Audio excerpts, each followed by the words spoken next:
सीमा पर चालाक चीन की चालें वाकई समझ से परे हैं। भारत को बार बार हमले की बंदर घुड़की देने वाला चीन अब एक नई चाल पर उतर आया है और चीन की ये नई चाल है हिंदू राष्ट्रवाद की।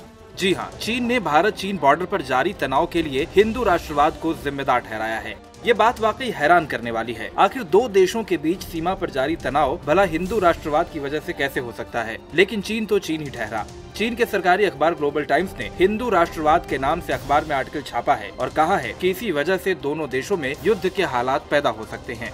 यही नहीं, अखबार में इसके लिए मोदी को ही जिम्मेदार ठहराया गया है। आर्टिकल में कहा गया है कि प्रधानमंत्री मोदी ने हिंदू राष्ट्रवाद के सहारे सत्ता हासिल की और अब वो इसे चीन और पाकिस्तान के खिलाफ अपनी रणनीति के रूप में दुनिया के सामने पेश करना चाहते हैं। डोकलाम विवाद पर ग्लोबल टाइम्स ने यह भी लिखा है कि चीन की राष्ट्रीय ताकत के मुकाबले नई दिल्ली बेहद कमजोर है, लेकिन भारतीय राजनीति इस बात को समझ नहीं पा रही। खुद अपने गाल बजाते हुए चीन ने कहा है कि भारत ने चीन को लेकर अपनी नीति में जो बदलाव किया है उसमें कोई अच्छाई नहीं है, इससे भारत के हित खतरे में आ जाएंगे।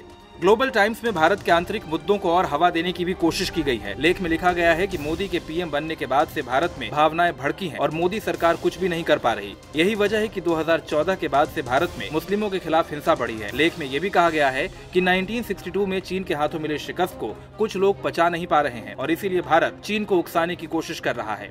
आपको बता दें कि डोकलाम में भारत चीन के बीच करीब पिछले 1.5 महीने से तनाव के हालात हैं। भारत पर दबाव बनाने के लिए चीन तमाम तरह के पैंतरे आजमा रहा है और उसकी ताज़ा हरकत भी उसी पैतरे का एक हिस्सा भर है। इंडिया न्यूज वायरल की रिपोर्ट।